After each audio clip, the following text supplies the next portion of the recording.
So with Mondays including our Marvel What If story, what I want to do here is I want to cover the story of the Incredible Hulk killing all the superheroes and becoming a Herald of Galactus. This is kind of like the worst case scenario for Earth, and it's actually a lot more complicated than it seems in terms of all the stuff that happens, meaning it's not like a linear series of events. There's all kinds of crazy stuff that goes on in the story. It's one of the reasons why I love it so much. But this story comes directly out of the World War Hulk storyline. Now, for those of you guys who don't know, and I know there's a lot of people out there that do, but for those of you guys who don't know, when it came to the World War Hulk story, this was basically just a way to remove the Incredible Hulk from the Marvel landscape prior to Civil War and then bring him back. And so what Marvel did is they basically had a group called the Illuminati, Charles Xavier, Black Bolt of the Inhumans, Name of the Submariner, Doctor Strange. They had the group come to the decision that the Incredible Hulk was just too unpredictable and violent to remain on Earth, and ended up sending him into space. The problem was he ended up traveling through a wormhole, more or less, ended up on the wrong side of the galaxy and landed on a place called Sakaar, which led into the Planet Hulk event, whereby he basically rallied together a whole bunch of revolutionary forces and was able to topple the existing king. The issue with this was that while those people who looked to the Incredible Hulk as the savior were in the midst of building a monument, the ship that he was sent on by the Illuminati was detonated accidentally and set off a thermonuclear blast. And in doing so, it basically killed the Incredible Hulk's new wife, their unborn child, or I guess their newborn child, and basically everybody that the Hulk knew on the new kingdom that he had settled for himself. And so because of this, he returned back to Earth with what he called his Warbound, his pact of people that he had come to view as allies during his time as a gladiator during the Planet Hulk storyline. And he basically cut a swath through the superhero community. Now, what this does is this shows us an alternate situation because this brings in the events of Secret Invasion. Now, Secret Invasion was another half of the Marvel storyline. That was a series of events whereby Marvel established that the Skrulls, who had the ability to shapeshift, had previously had their planet destroyed by Galactus, and they had looked to Earth as a new home for themselves in a manifest destiny kind of situation. And the result was that they had begun the process of replacing the various occupants, human and superhero alike on Earth, with Skrull replicants. The issue with this was that during this part of the story of World War Hulk, the Skrull Queen is basically Spider-Woman Jessica Drew. And so because of this, she's still on Earth, and the Skrulls are effectively just waiting out in space for her to give the signal for them to all show up and invade the planet Earth and basically kill off all the superheroes. But what happens here is that unlike the original World War Hulk event, with Reed Richards creating these satellites that would basically attack the Incredible Hulk and destroy him, because of the fact that the battle's going so badly, because Bruce Banner is literally just tearing all the superheroes apart piece by piece, it's really like a last-ditch effort. It's really just, just wipe everything out. Just, it's a scorched earth kind of policy. And so what happens is that at the request of Reed Richards, Tony Stark launches the satellites and annihilates everybody. And so the most powerful superheroes who are going against Bruce Banner are all annihilated in this destruction or in this conflict. And so what we do is we actually jump forward by a few months in the sense that the bishop, with the queen having been killed among all these heroes, her second in command, her bishop, who's kind of like this religious leader in the Skrull Empire, takes control of the Skrull fleet and begins invading the planet Earth. And so what we do is we switch to what seems to be a few months, and we end up joining with a recreated version of the Vision. And the Vision shows up and discovers that Bruce Banner is basically digging graves for everyone who died in New York, whether they were human, whether they were superhero. He's in the middle of building all this. Now, of course, Bruce Banner can't really survive the high level of radiation here, which is one of the other reasons why those survivors who weren't obliterated by the blast were almost immediately killed off by the radiation because it was so potent. But he finds that Bruce Banner's here, and he basically begins talking with him, right? He's like, hey, look, man, we need you. Like, we basically need you here. Now, Bruce Banner doesn't want to have anything to do with this. He says, yes, I could survive in my Hulk form, but I'm basically dying. And this is Bruce Banner just kind of coming to terms with the destruction that he's experienced over the course of his life, all the destruction that he's basically created. And so it's him paying penance. So it's very similar to the Incredible Hulk Last Man on Earth storyline that we have previously covered. But what the Vision says is, look, man, like, this was not the end. Like, these superheroes, this wasn't the end. While you've been here in isolation in New York, the Skrulls invaded Earth, and they almost immediately killed off the X-Men. Whatever superheroes were left were second tier at best. Wolverine was removed from the planet Earth because his healing factor made him immortal, so the only way to basically keep him from killing off the Skrulls in their entirety was to just take him away from Earth so they don't have to worry about him here. And the result is that there's only like a handful of us left. There's almost nobody left alive. We have Hank Pym, we have Janet Van Dyne, we have a couple others here and there, Cannonball Sam Guthrie, but they're really just scavengers, survivors, the ones who have been trying to make it day by day, and we're rallying them to our cause. And this is kind of the cool thing, is because he says, Janet Van Dyne is the one that brought them all together. Janet Van Dyne was the person that said, look, we need leadership here. Now, what most likely happened, this is kind of what we're left to figure out on our own devices anyway, what most likely happened behind the scenes was that Hank Pym really probably just had like a crisis of conscience. That's not new for his character. Hank Pym has emotional breakdowns all the time. He has emotional breakdowns with regards to his personalities. He has multiple breakdowns with regards to, you know, whether or not the Super Bowl is going the way that he wants it to. He has emotional breakdowns for everything. It's insane. And so because of this, Janet Van Dyne probably stepped up and really took the reins. And so what happens is we basically transition to a base in the Andrionics, I think is what it's called, Andriandax. And it's basically a section of the world whereby some heroes or some survivors, some humans are trying to take refuge, but they're being tracked down systematically by the Skrulls. And so while Hank Pym, while Sam Guthrie do what they can to rescue these people, they're suddenly met by the arrival of Bruce Banner, the Incredible Hulk. Now, what's also cool about this is that Bucky Barnes is alive. Now, this is during the time when Bucky Barnes, at least it seems as though he was underground. And so it, you know, for some reason or another, obviously probably the conflict with the Incredible Hulk brought him back, but whatever the case may be here, he's also one of the military guys who's kind of running the show. And we would expect that with Bucky Barnes. If Janet Van Dyne is the one who's in charge of everything, she would have to have generals, people who would basically go out and overwatch field missions. And because Bucky Barnes spends so much time fighting alongside Captain America, it makes perfect sense that he would be one of the people that would oversee this conflict. But when the Incredible Hulk arrives, Bucky Barnes initially finds it a little strange, because when they get back to an abandoned SHIELD bunker, most likely having belonged to Nick Fury and, you know, operating as a new base of the Avengers, when they get back there,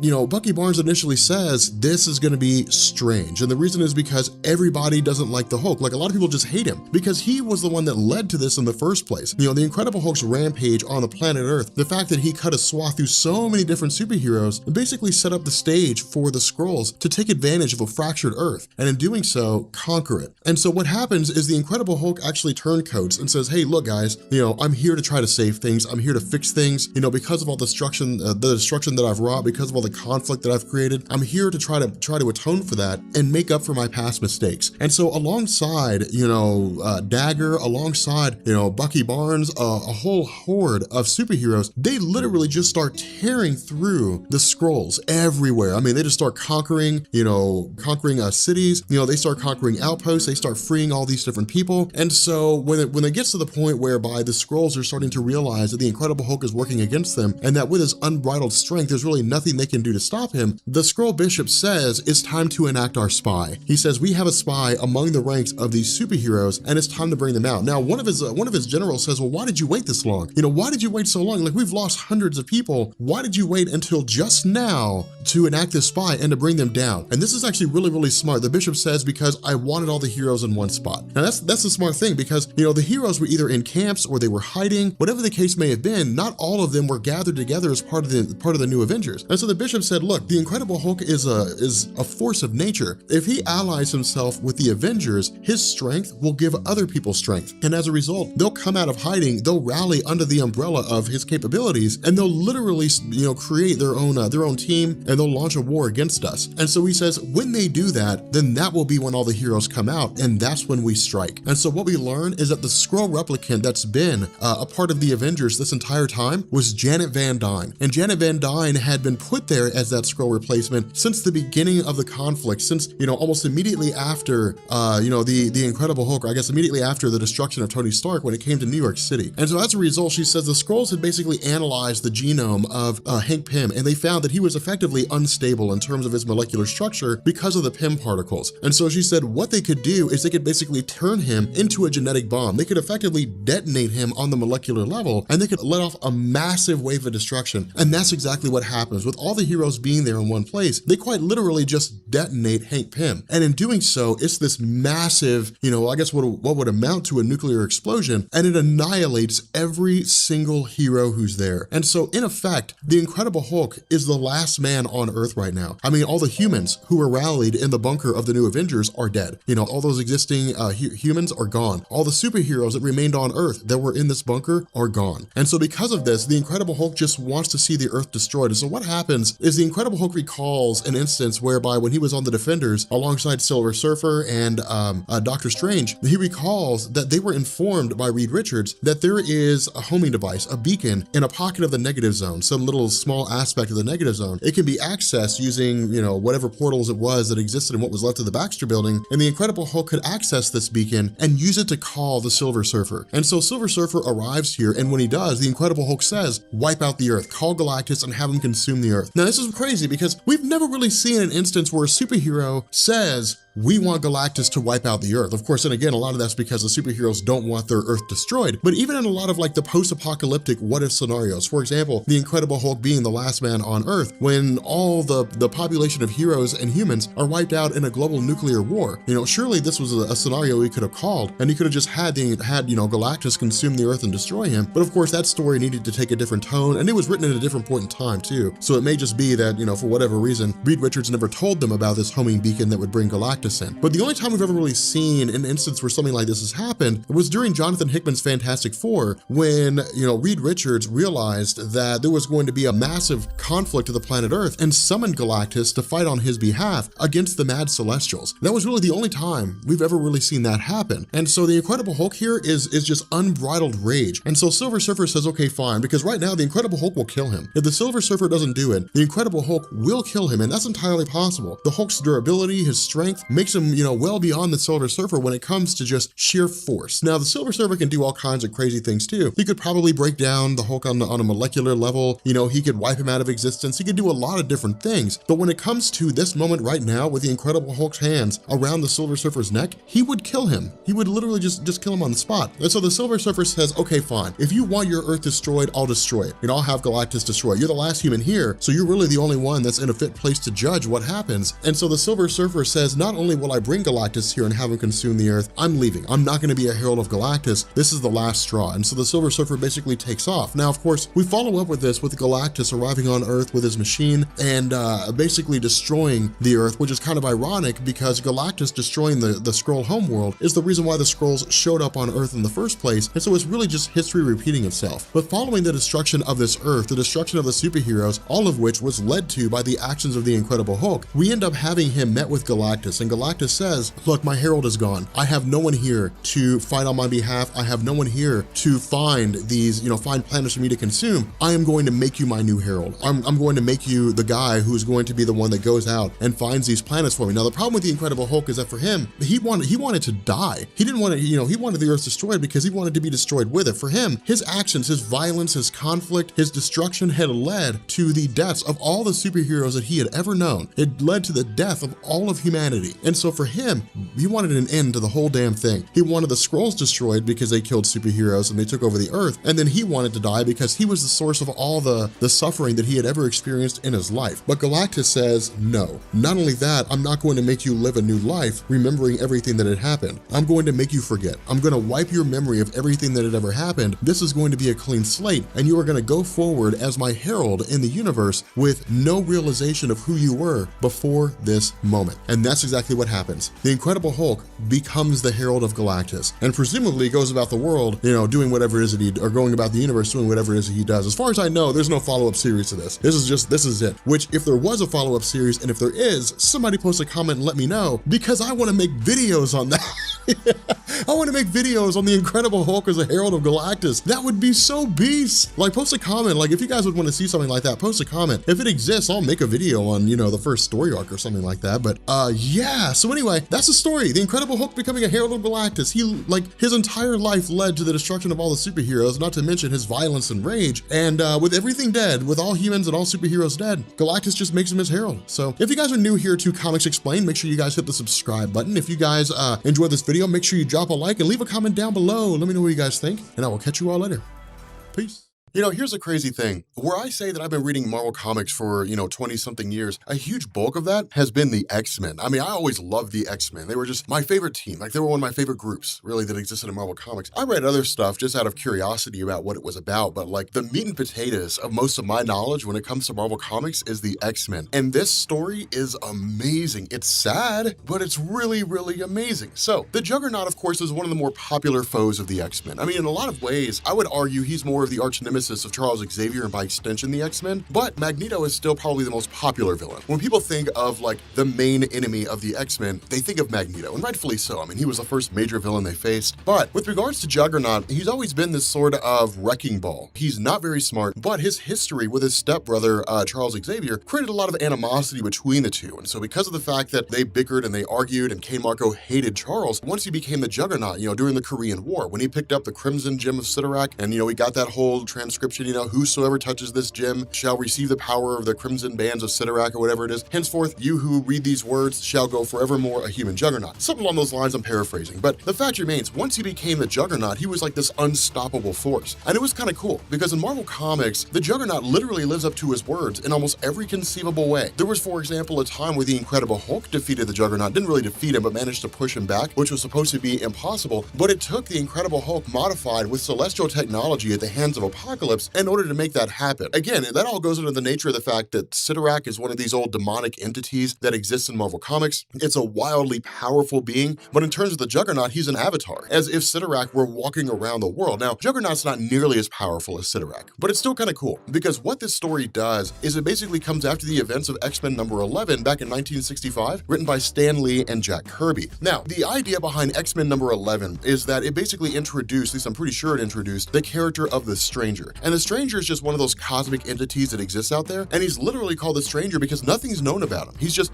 a being who's there. He's got cosmic powers, and that's really about it. But in that story, the Stranger had shown up on Earth and basically kidnapped Magneto and the Toad and whisked them off to his own planet just to explore and, just study them. And so it was kind of cool in terms of how that little bit worked. But what this story does is it takes place in the interim when Magneto is off planet alongside Toad. And it initially opens up with this bit of an explanation. All the Avengers are dead. Thor's dead. Iron Man's dead. Captain America's dead. And standing over them all is the Juggernaut. Now, the initial indication here is that the Juggernaut's the one that did them all in. But then we end up finding out that it was actually the Sentinels that basically killed off all these different superheroes. And it's kind of cool when we get to see like Juggernaut versus the Sentinels, because one thing to keep in mind is that different writers interpret the powers of characters differently, and it's all contextual and based on what story they want to tell. For example, in this story, Juggernaut rips through these Sentinels. I mean, it's no challenge at all. I mean, he's got super strength. He's virtually unstoppable once he starts moving. He's nigh indestructible. One of them makes a comment. They have like less than 1% of a chance to actually survive the experience, like 1/10,000th or 1/100,000th of a percent in surviving the experience. And so it's kind of cool because where they try to take off, Juggernaut grabs him, basically kind of drags him back down and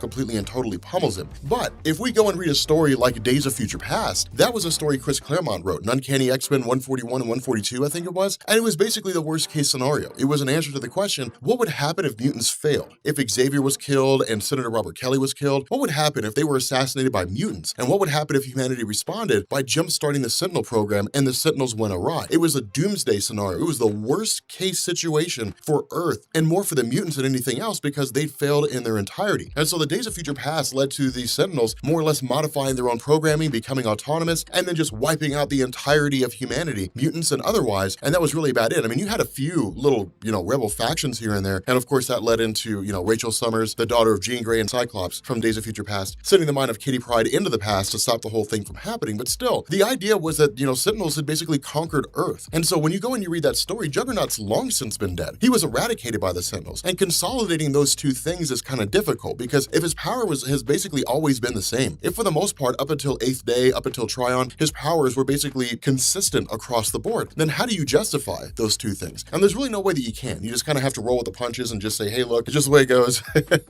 Different writers want to tell different stories. But the cool thing about this is that Juggernaut gives us a lot of inner monologue in terms of how he views things, in the sense that the Juggernaut was always very selfishly motivated in a lot of ways. I mean, he had a few friends here and there, like Black Tom Cassidy, for example, who for the most part resided in Cassidy Keep. But for the most part, Juggernaut was largely just kind of a lone wolf out there by himself, doing whatever it is that he wanted to do because he could. He was more or less a bully who received these almost godlike powers in terms of strength, durability, speed, movement, different things like that. And so as a result, with him basically losing everybody, believing that everybody out there is completely and totally dead, he actually goes back to the Xavier Institute. And this is very human of Kane Marco. I mean, he is human in and of himself. He just has incredible powers by way of the gem, but he almost seems inhuman in terms of how he acts. No one can stop the Juggernaut. He's this unstoppable force. He doesn't seem to be human. But then when he shows up here, he basically has this sort of connection with Charles Xavier, where his argument is, yes, I hated them. Yes, I hated the X-Men. Yes, I hated Charles Xavier, but I would do anything anything to be able to talk to them again because I am just so absolutely lonely. He misses his connection with humanity because it's the one thing that he never really seemed to have before, you know? And so because of this, what he ends up doing is he basically ends up walking the earth for like days and weeks and years. Time just passes. It just sort of blurs together. And all he can do is just travel around the world and look at all these different shambles, bits and pieces, these relics of humanity. And so, you know, finally he comes across this old Sentinel base that he'd long since destroyed. And the Sentinels begin coming to life, only for us to realize they're being controlled by Magneto. And so this is cool because this is how this feeds in to X-Men issue number 11. In X-Men issue number 11, in that story written in 1965, Magneto managed to finally get out, you know, managed to basically make his way back to Earth. In this story, events unfolded almost the exact same way in the sense that Magneto is being studied by the Stranger, but he also gained access to a lot of the different devices that the Stranger had. As a cosmic entity, he's come across all different manner of devices from different alien races, things he's made on his own, and what these things allowed Magneto to do was basically look at the Earth and see what was going on. And what we end up finding out here is that when the Sentinels began their campaign and they started going around and killing all these different superheroes, that from Magneto's perspective, Juggernaut just kind of watched it all unfold. He just basically stood back and watched it all happen.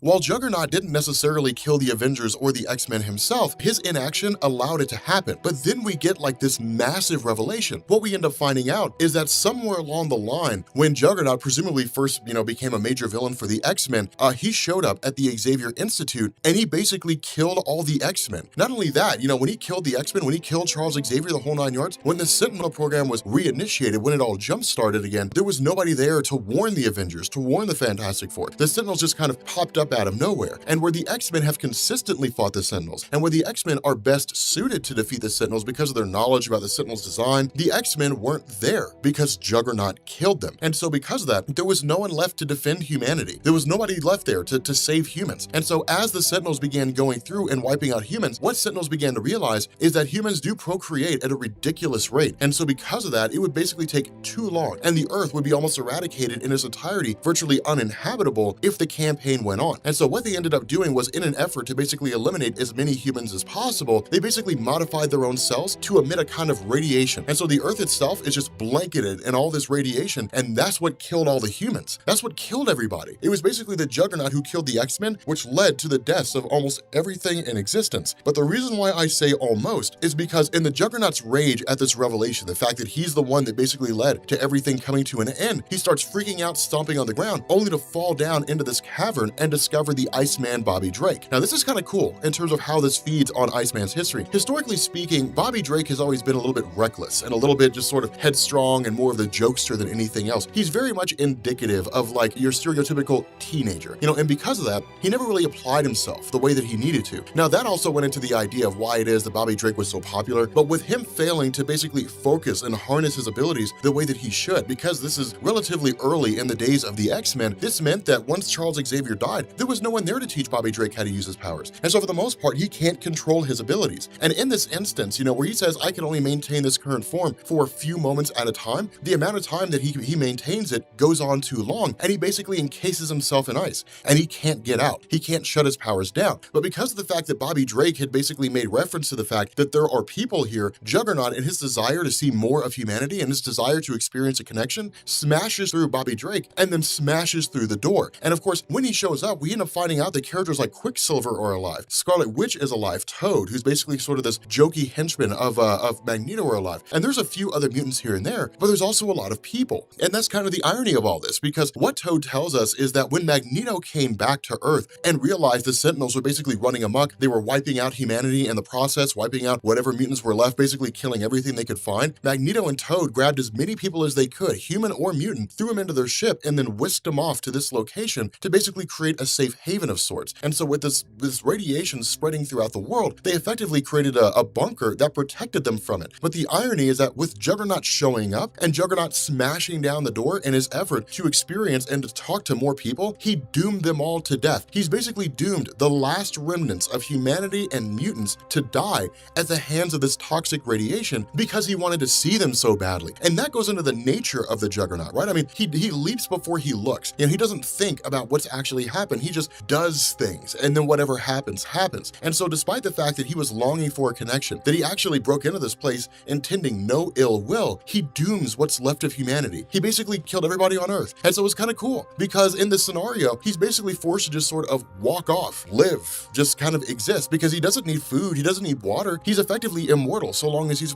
in possession of the Crimson Gem. The Juggernaut is the last man on Earth. That's it. There's no one left. The last vestiges, the last little tidbits of whoever was alive were in that bunker, and they're all dying now. I mean, they've got minutes. And so because of that, he's just doomed to walk the Earth forever until the Earth's destruction, or it's repopulated, or whatever the case may be. And so again, it's pretty dark and it's pretty messed up. To me, it's one of the coolest Juggernaut stories that's out there. So with that being said, guys, we're gonna go ahead and bring this video to an end. If you are new here to Comics Explained, make sure you guys hit the sub button to become part of the Rob Corps. If you guys enjoy this video, make sure you drop a like, and I will catch you all later.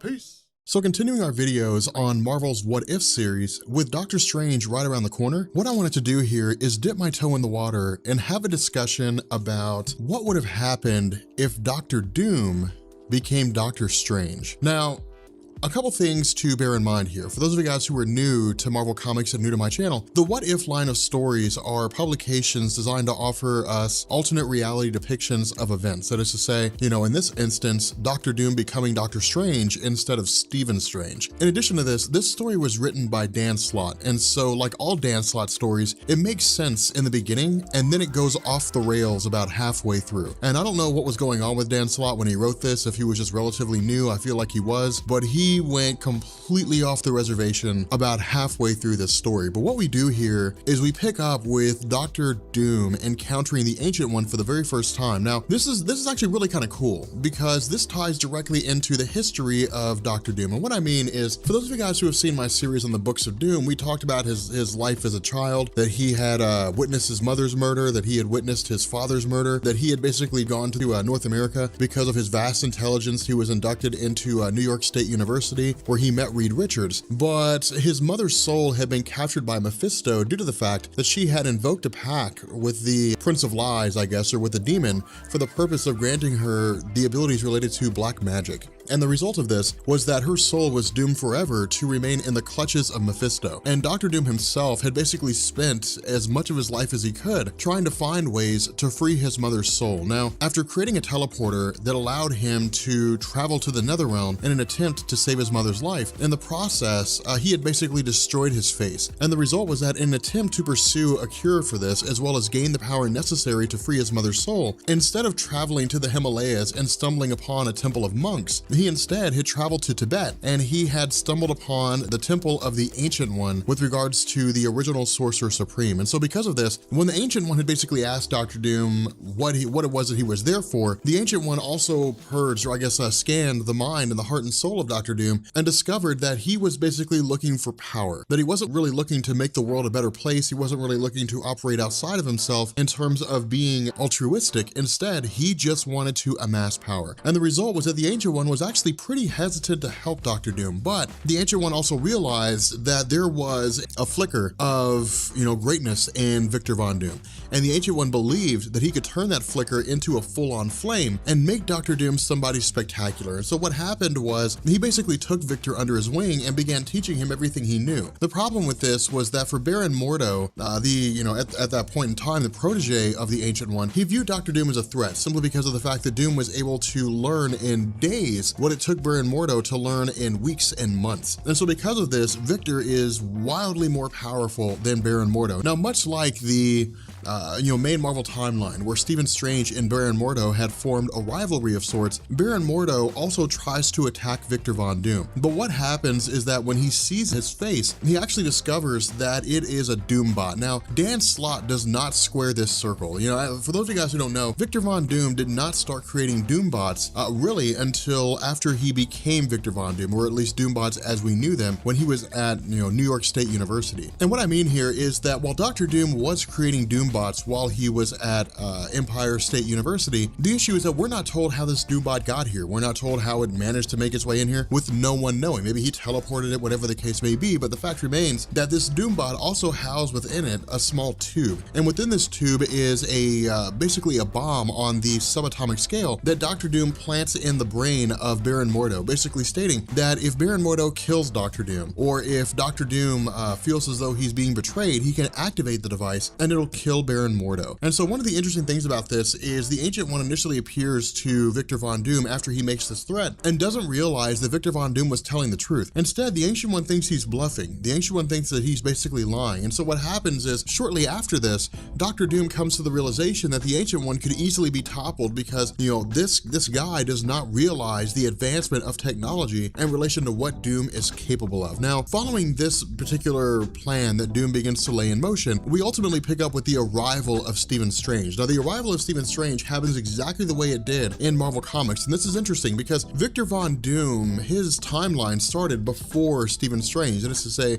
Doom was at school with Reed Richards. Doom experienced his face being scarred before Stephen Strange experienced his car wreck, which resulted in him traveling to the Temple of the Ancient One and looking for a cure, you know, to basically restore his ability to use his hands and become a surgeon again. But because of the fact that Doom is a student of the Ancient One, when Stephen Strange arrives here, he's basically met with Victor Von Doom. And when Stephen Strange says that his whole purpose for being here is to find a cure so that he can continue to use his hands and to be a neurosurgeon, instead of allowing him to become a part of the mystic arts, Victor Von Doom actually removes, man, this is messed up. He removes his hands and replaces them with robotic hands, basically allowing Stephen Strange to go forward, able to engage in the kind of surgery that he's used to with better precision than he was able to do with his normal hands. That's messed up. I'm just gonna throw it out there. That's kind of messed up. It's funny, like it's funny to me. I don't know why, but that's kind of messed up. But the fact remains here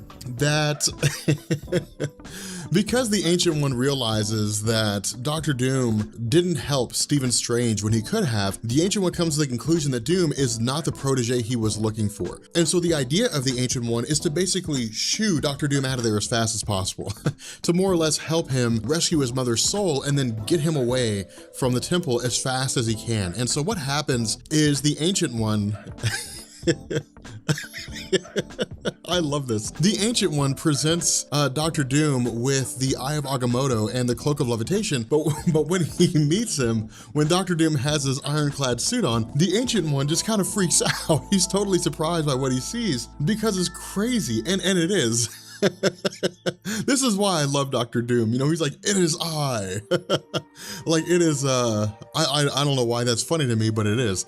But the fact remains that Dr. Doom and the Ancient One travel to the Netherrealm in order to confront Mephisto. Now, because of the fact that Dr. Doom has the abilities of the Sorcerer Supreme, he's wildly powerful, but he's not as powerful as Mephisto. Something to keep in mind here is that in Marvel Comics, Mephisto is, for all intents and purposes, a cosmic entity. I mean, he's an elder god, but he's largely considered to be a cosmic entity because he's so powerful. He literally uses the energies of the souls that belong to people that he's tricked to power himself. And the reason for this is that it keeps him at his absolute peak in terms of his abilities when he's in the Netherrealm. Now, when he leaves the Netherrealm, he becomes weaker the longer he stays away. But the fact remains here that when Dr. Doom arrives alongside the Ancient One, he immediately sees that his mother is still being held captive and races off to help her. And because of this, Mephisto sees the two of them as being stronger together than they are apart. And as a result of their separation, he turns his sights to the Ancient One. Now, what follows is really just a mishmash of insanity of the highest level. This is probably some of the craziest writing that I've ever seen in my life, and I have no idea where Dan Slott went with this. So what happens here is the Ancient One initially is able to take on the forces of Mephisto, but the issue is that Mephisto, because of his extreme power, is able to overcome the Ancient One and actually kills him. And because of this, the Demon Lord Dormammu sees this as a chance to begin his invasion of Earth, due to the fact that Dormammu was always held at bay by the power of the Ancient One. Now, when it comes to Dormammu, something to bear in mind here is that Stephen Strange himself has admitted that if Dormammu were to rise to full power and invade the planet Earth, there'd probably be nothing anybody could do to stop him, just because Dormammu is so wildly powerful. I feel like he's a character we need to have a discussion on at some point closer to the release of Doctor Strange, just because I really hope the movie has a a nod to him or a tease to him, because Dormammu is, he is a villain of the highest order. I mean, he's wildly powerful. He's well beyond Galactus, some of the cosmic entities. It's insane how powerful he is. But the fact remains that the Ancient One, after having been killed, so to speak, by Mephisto, reemerges as, I guess, in his spirit form. And because he's in a spirit form, his power is at his peak, but he can't really interact directly with Mephisto. Instead, he basically uses his power to move on to the afterlife while simultaneously rescuing the soul of Doctor Doom's mother, thereby allowing Doctor Doom himself to step into the realm of being the Ancient One. And so because of this, he basically leaves Mephisto behind in the Netherrealm, travels back to the planet Earth, only to find that Dormammu has begun the process of invading the planet Earth. And so what happens is Doctor Doom travels, God in heaven, Dan Slott, Doctor Doom travels to meet the Fantastic Four. Now again, this all kind of coincides, right, with the current timeline of Doctor Doom in Marvel Comics during this point in his publication history anyway. It's just things are happening differently.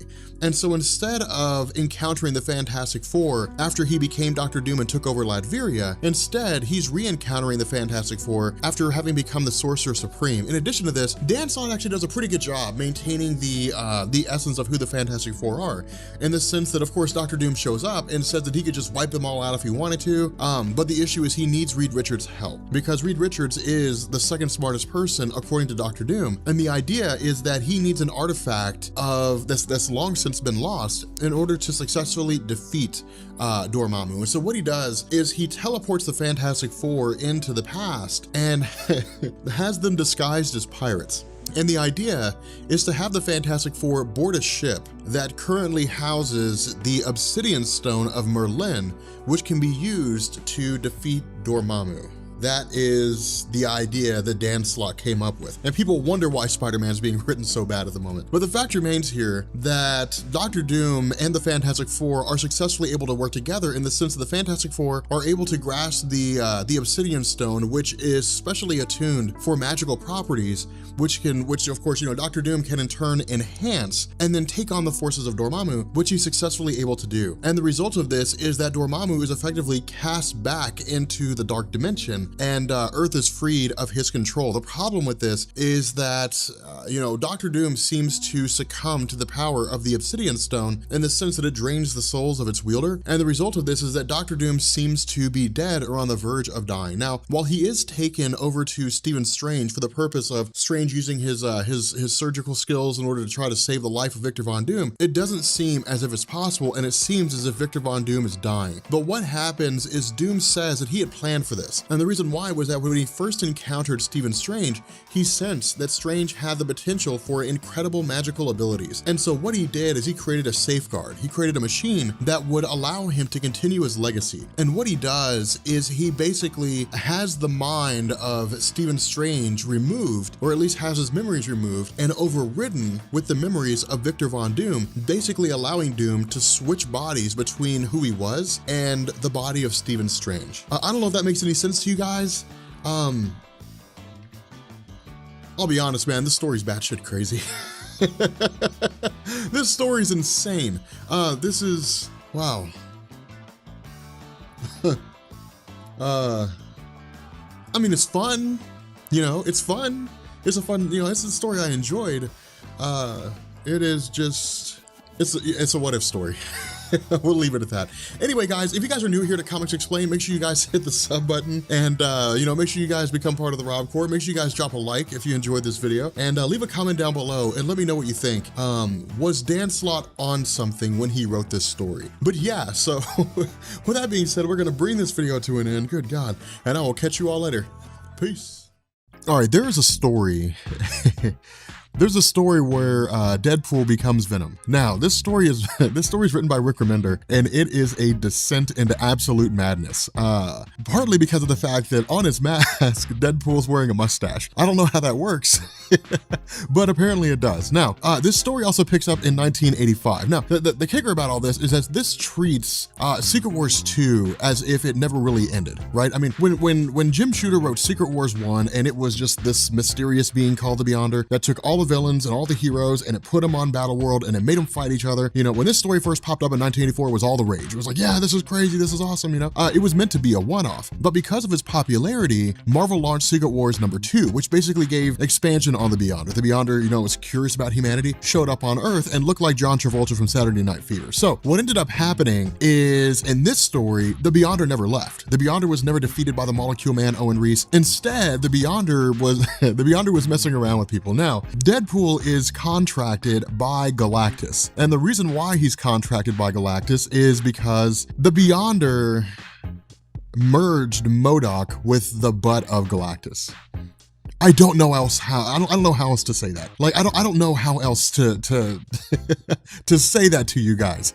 But the idea here is that Galactus basically contracts, or at least he gives Deadpool the retcon expungifier and says your job is to go after the Beyonder and basically use the retcon expungifier to annihilate him from existence. Now, of course, we know the expungifier is basically like a stand-in for the ultimate nullifier, right? Like the ultimate nullifier can obliterate things from existence. Well, the retcon expungifier removes things from continuity. So it basically, it treats the Beyonder like he never existed, is essentially what happens. The problem with this is that when Deadpool finds the Beyonder, he's just totally enamored by, his Jerry curls. Apparently his Jerry curls are absolutely incredible. And because of that, Deadpool can't let it go. Not only that, for some reason or another, Deadpool has Jerry curl now, which is weird. But the funny thing about this too is apparently the Beyonder took Billy Ocean and made him his limo driver. Now, for those of you guys who don't know, Billy Ocean was the guy who did the Caribbean Queen song. You know, now we're sharing the same dream. You know, like he's the one that did that song. And apparently the Beyonder loved it so much that he made Billy Ocean his driver. But there's also another reason why he brought in Billy Ocean. The reason for this is, keep in mind, this basically treats the events of Secret Wars like they actually happened, in the sense that Peter Parker eventually came across the Venom symbiote not knowing what it was, thinking it was a suit. It bonded to Peter Parker and he came back to Earth with his new costume. Of course, being a superhero, he immediately attacks the Beyonder and of course is like, look, you know, you made me who I am. You basically made me this Venom character. But then we realize the other reason why Billy Ocean is here is that in addition to being one of the most famous singers of all times,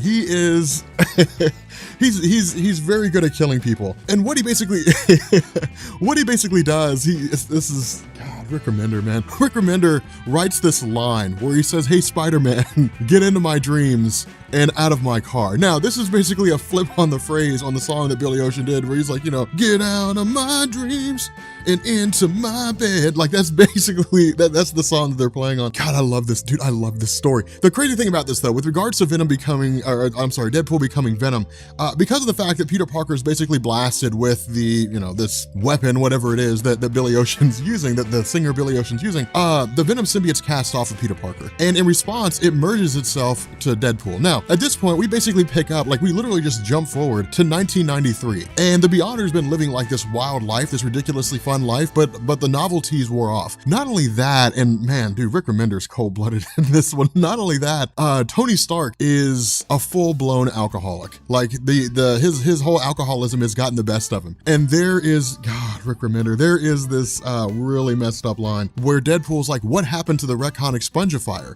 You know, whatever happened to that? Because I still have to kill the Beyonder. And Tony Stark says, we pawned it. We pawned it with the rest of my Iron Man suit. And then he says he kept the glove. He's still Iron Man. He's still in control. This is kind of offensive, to be honest, to alcohol. Like, I've known alcoholics. It's kind of offensive to alcoholics, but it's also Tony Stark and it's a Deadpool comic. So it's, I guess, take it for what it's worth. But what ends up happening here is Deadpool basically says, okay, fine. You know, if we don't have the retcon expungifier, then I'm basically going to be a good guy. And so what he does is he basically sells, he sells Tony Stark to Advanced Idea Mechanics. He literally sells Tony Stark. And I guess they're going to take his brain or they're going to do whatever it is they do. I don't think we ever find out. But from here, he basically goes on this trip to try to become a superhero by joining different groups. Of course, he goes to the Fantastic Four, and Reed Richards says, we do not hire curly-haired people, which of course is one of the most severe instances of discrimination that I've ever seen.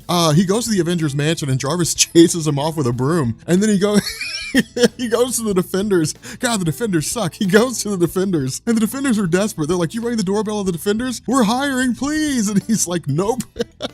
He doesn't even want to work with the Defenders. No one likes the Defenders. That's messed up. Now that's old school Defenders. I'm pretty sure the new Marvel Now 2.0 Defenders will be pretty amazing. But in the end, like Deadpool looks around and basically says the reason why he's not able to find gainful employment is because of the fact that the Venom symbiote exists in the form of Jerry Curl on his head. Now this is God, this is ridiculous. This is when Rick Remender, well, if the comic hadn't gone off the rails before, it goes off the rails now. Like, this is when Rick Remender really just kind of loses it. And the reason why is because, it seems like Deadpool does not have the Venom symbiote, but he still has the powers of Spider-Man. I don't know how.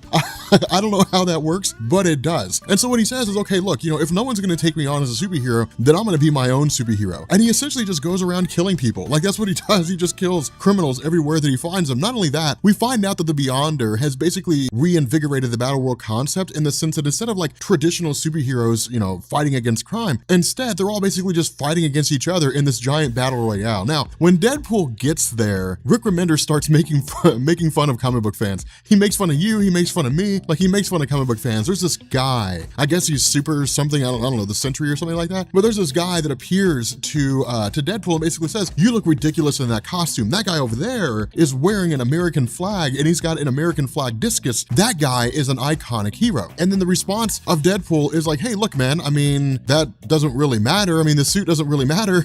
You have like that guy over there who's basically Moon Knight, he's just as good as Captain America or something along those lines. But then like this weird superhero just like freaks out. And this is when Rick Remender starts making fun of fans because he's like, you do not take superheroes on the street and put them on teams with big superheroes. Street superheroes stay in their place. Big team superheroes stay in their place. You can't allow things to mix because if you allow things to mix, then it makes it different, and things that are different are weird, and I don't understand it, and I get confused, and I don't like it. And it's it's him making fun of comic book fans, basically saying comic book fans don't like change. Like comic book fans are scared of change because it puts them in a position where they're not comfortable. As a comic book fan, I don't consider that to be the case, but I think it's also pretty funny. Like, it's pretty hilarious. But the fact remains here that we basically pick up, we pick up with Jerry Springer. This comic is insane. We pick up with Jerry Springer, and apparently we have Deadpool, we have some chick with the Venom symbiote hair now, with the Jerry curl, and then we have the Beyonder. And they're here because of the fact that this girl who's calling herself the Carnage Girl is with the Beyonder, and Deadpool's upset about it. Deadpool's angry just because of the fact that this girl caused him so much hassle. The reason why was because Deadpool's goal was to invite the Beyonder over to his house for a grand gala, and the goal was to just basically kill the Beyonder. The issue with this is that the Beyonder brought his ex-girlfriend, brought Deadpool's ex-girlfriend with him, and his ex-girlfriend, apparently Carnage Girl, was just like this crazy chick that like burned his house down, that like dropped a deuce in his home. I mean, it was it was really messed up. But in the end, like she basically says, look, I'm with the Beyonder now. You have to show me some respect. And when Deadpool's like, why? She says, because I'm pregnant. Now, the reason why this is ridiculous is because if you guys ever watched Jerry Springer back in the day, it was like the big, huge drop. It was like, man, like, this guy's been cheating on me or something like that, or this girl's been cheating on me, or it's just like some ridiculous situation. And then like the mic drop moment is like, I'm pregnant. And it's just, it's like, oh my God. Well, then we find out that apparently the Beyonder is not the father of this child. The father of this child is Galactus. The plot thickens. Galactus fathered, like he basically slept with Beyonder's girlfriend in order to get his revenge on the Beyonder, merging MODOK with his butt. And so because of this, the two of them just get into a massive fight and the Earth is destroyed. Now, from here, Rick Remender's like, whatever, hashtag logic, we end up picking up with Deadpool having saved the world. And the reason why is because in the fight between Galactus and the Beyonder, Deadpool was just like, all right, you guys are losing your minds. You guys are way too powerful to be fighting like this. You're gonna wipe everything out of existence. He used the retcon expungifier to obliterate them from continuity. And so the world celebrated Deadpool. They were like, yeah, Deadpool saved the world. Deadpool's amazing. Well, the problem with this is that in the mind of Deadpool, he's been seeking admiration this entire time. He's been seeking people to look at him and believe that he is the best, the best superhero, the greatest of all the superheroes. The issue with this is that you still have superheroes around there. And so Deadpool's not getting everyone's adoration. Instead, they're celebrating Thor, they're celebrating Captain America, so on and so forth. And so what Deadpool decides to do is kill Thor. It's the most logical thing apparently for Deadpool to do. And so so when Thor's using the bathroom, Deadpool runs up on him, he grabs his hammer, he kills Thor, he basically becomes Deadpool, Venom Thor, and then kills all the superheroes except for the women that he considers to be attractive so that they can admire how attractive he is, and so on. The problem with this is that he's basically just become a dick. Like, that's what he is. He's basically like, yes, I'm the greatest person in the world, you all should worship me. But it's funny because he's having this conversation with Doc Samson, and Doc Samson's like, no, usually when it comes to something like this, or people say that nobody respects them or they're causing drama or something like that, they usually do things like causing drama because it makes them feel like they're achieving something when they're not. But he also says that the reason why people didn't like you before was because you were a dick. I mean, you could say, sure, like they just didn't respect you because you were a small-time superhero, or you were really more of an anti-hero more than anything else, but it was really just because you were a jerk and no one liked you. And so in response, Deadpool rips off the head of Doc Samson, goes and grabs the retcon expungifier, and like retcons the story out of continuity. That's how Rick Remender ends this. This story essentially doesn't exist in Marvel Comics. Seems to be the case. This story is insane, but I love it. I love the story where Deadpool becomes Venom because it's so ridiculous, because it's so insane. And I think that every once in a while we have to read crazy, insane comics because they help to keep us grounded. It's like sci-fi movies, right? Like sometimes you just gotta sit down and you gotta watch Frankenfish. Not because Frankenfish is a good movie, not because it's anywhere close to what anybody could even consider to be anything remotely near a good movie, but because of the fact that you just need things like that. It's like that with everything, right? I mean, you gotta play games like Call of Duty so you can play the bad and you can appreciate the good. You play Call of Duty and you're like, man, I really like Battlefield. Or if you hate Battlefield and you play Call of Duty, you say, I play Battlefield so I can appreciate Call of Duty. Whatever the case may be, like you gotta have everything in balance, you know? And I love the way this whole thing comes out. But the fact remains, if you guys are new here to Comics Explained, make sure you guys hit the sub button to become part of the Rob Corps. If you guys enjoyed this video, make sure you drop a like. I'm sure there's gonna be a few people who take themselves too seriously and are like, oh, you were laughing in the video and I don't like it. But in any event, guys, we're gonna bring this to an end and I will catch you all later. Peace. Okay, so with Monday being our weekly Hulk video now, I mean, I didn't really intend for it to be this way, but it's kind of turned out that way. We're going to be talking about the Incredible Hulk's wife conquering Earth, and it's actually kind of a cool story. This all goes back to the whole Planet Hulk thing, and that's one of the funny things that we did. We really didn't do a whole lot of like what-if stories when it came to like Planet Hulk, World War Hulk, different things like that. By and large, the most popular what-if story we did for World War Hulk was the Incredible Hulk killing all the superheroes and then becoming Galactus's herald. But that was really about it. I mean, we really didn't do a whole lot of what ifs. What this does is it gives us an alternate take on the original Planet Hulk event. Now, for those of you guys who are new to, the Incredible Hulk in general, you'll find a playlist with some 30 or 40 videos about the Incredible Hulk that just runs through all of his best stories. It's like this great big, 5 or 6 year long story written by a guy named Greg Pak that ran from the original Planet Hulk event all the way up through World War Hulk, the, aftershocks or aftermath rather, and then going up to, a couple of ancillary stories here and there, leading into Secret Wars and then going into all new, all different Marvel. This one I'm going to go ahead and throw in there probably after Planet Hulk, to be honest, just because it's a what if story. But Planet Hulk centered on the idea that the Incredible Hulk was just too unpredictable and too violent for the Earth superheroes. And the result was that there was a group called the Illuminati. And the Illuminati were basically this kind of inner circle of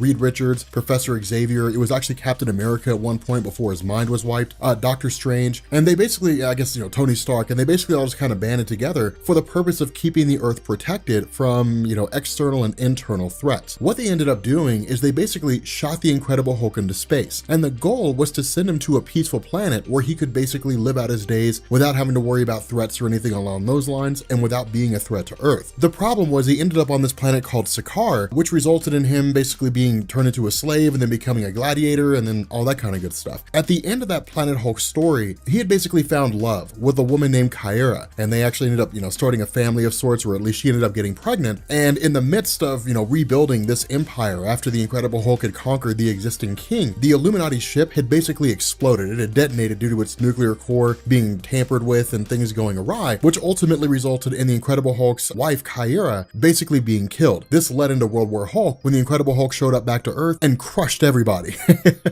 It was a really cool story. What this does is it gives us an alternate take. It pretty much runs over everything that we just talked about a second ago. The difference here is that in the moment when this ship began to go awry and began to detonate, the Incredible Hulk grabbed Kyra and threw her out of the blast zone Stone and ended up being killed himself in the process. Now, there are a couple of things that Marvel does here that we just kind of have to take with a grain of salt. The Incredible Hulk being killed in a nuclear explosion, for example. Under normal circumstances, the Incredible Hulk would never be killed in a nuclear blast. He's too durable, he's too powerful, he's too strong. That would never happen. He'd probably be injured, but he would never be killed in a nuclear explosion. He'd withstand it, and then he would just kind of keep on keeping on. And in fact, that's where we got Maestro Hulk from, when the world, basically collapsed into nuclear war, and Maestro Hulk emerged with Bruce Banner kind of being driven insane by all this irradiation, and then, kind of conquering what was left of humanity, and then just crowning himself king. The other half of this is that with Kyra effectively surviving, she basically bonds herself with the entirety of the Old Power. Now, the Old Power was this concept created by Greg Pak for the purpose of just offering an explanation as to how it was that Kyra was able to do the things she was, as well as setting the groundwork for the introduction of the Incredible Hulk's son, Scar. Now, we talked about the Old Power in our videos on Greg Pak's whole run, Planet Hulk, World War Hulk, all that kind of good stuff. But the Old Power is basically this energy of sorts that was sort of either created or tapped into by a group of individuals and was designed to basically counter the power cosmic of Galactus. The problem with this was that only certain people could actually access it, individuals who were considered to be the old strong. And the result was that when they did, it basically amplified whatever existing power they had. And then those who had to manipulate it or knew how to manipulate it effectively could actually make themselves almost on par with Galactus in terms of their abilities. That's what we saw with the Incredible Hulk's second son, Hero Kala, the things that he was able to do, the kind of stunts he was able to pull off. With regards to this particular story, Kyra actually absorbs the entirety of the Old Power from within the planet of Sakaar itself, and then in turn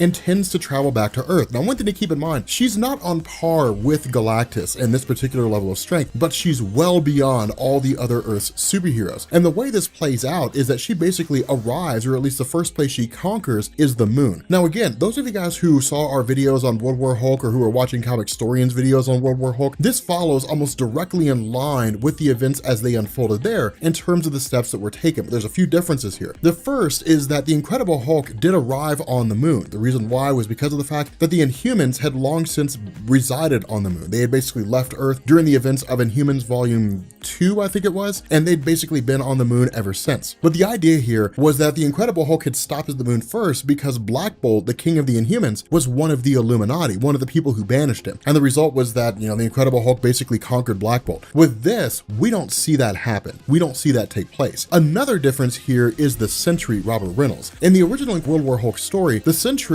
and the Incredible Hulk just basically beat the crap out of one another. And it was actually really, really cool to see. The Sentry was like this one guy who could stand against the Incredible Hulk, really the only one who was able to pull it off. But what ends up happening here is that because of the fact that Kyra basically attacks the Inhumans, and in doing so just blows off a massive chunk of the moon, it catches the attention of the Earth superheroes before she ever arrives. Now, of course, she ends up tapping into the satellites that orbit the Earth and then broadcasts a message telling the Illuminati that they're all going to die, that the Earth superheroes are all going to be killed because they're the reason why the Incredible Hulk was banished in the first place. But in their attempt to try to get to her before she arrives to New York, we end up finding out that she has Black Bolt in tow. Now, this is one of the other things that kind of requires us to not really stress the limits of credulity, but to sort of, modify how we normally see Black Bolt, because Black Bolt's powers have waxed and waned over the years. For those of you guys who don't know, Black Bolt has, super strength, speed, so on and so forth, but his most formidable power is a quasi-sonic scream. And what it means is that if he tries to talk, he'll destroy whatever's in his path. Now, there's been stories where he's been powerful enough to shatter planets. There's been stories like House of M, with just a whisper, he was almost infinitely more powerful than he was in the mainline Marvel universe. And this particular story, it seems like it's really hitting back to the power that he had during House of M. And the reason we know that is because of the fact that as soon as Kyra grabs him, she immediately tells him to basically speak. Now, of course, under normal circumstances, Black Bolt would never do this. But remember, back when the Incredible Hulk was on Sakaar, one of the reasons why he was forced into servitude as a gladiator is because he had been bonded with an obedience disc. And while the obedience disc didn't modify his mind, what it did do is it sent a series of electric currents through whoever the disc was bonded to until they did what they were told. It was just basically a way to force control. And the result is that when Kyra activates this obedience disc, Black Bolt simply says no, and then obliterates the Sentry and Doctor Strange. Now, Doctor Strange, we could easily see him being destroyed, especially if he doesn't have time to cast a spell to protect him from Black Bolt's quasi-sonic scream. The Sentry is a little more questionable here. It's one of those things where it's kind of like, I don't really know if Black Bolt would be able to destroy the Sentry, but it's still kind of a cool thing. It's still kind of a cool little bit of a story here. But following this is where things begin to differ. Because remember, when the Incredible Hulk showed up in New York during the events of World War Hulk, it was really one of those just capture everybody, capture the members of the Illuminati, and then we're going to force them to fight in the gladiatorial games. Kyra does not have the same restraint as the Incredible Hulk. And this makes sense because remember, the Incredible Hulk fought alongside almost all these superheroes at some point or another over the course of his life as a hero. He's fought alongside the Avengers, he's fought alongside the X-Men, he's fought alongside the Fantastic Four, he's also fought against them as well. But whether they were enemies or whether they were friends, there's a kind of camaraderie that existed between all of them. With this particular story, Kyra does not have that camaraderie. In her mind, they're bad guys. They're the reason why her husband's dead, and they're all going to die. And that's exactly what she does. She literally takes to almost all the Earth superheroes. Iron Man is killed. Reed Richards of the Fantastic Four is killed. All these guys are basically taken out. Now remember, with her having the old power, she's able to manipulate the very forces of the Earth itself, in addition to amplifying her own power. So not only are the Earth superheroes fighting against Kyra, they're also fighting against the planet that they live on. Now, the way that things begin to shift is, in truth, it would have been very easy for her to obliterate the entirety of the Earth superheroes for the most part, because the power she possesses is well beyond anything they have. But in this moment, she's basically told that would be foolish. It would be stupid to kill the entirety of the Earth superheroes, because then what are you going to rule? Are you going to rule a cinder?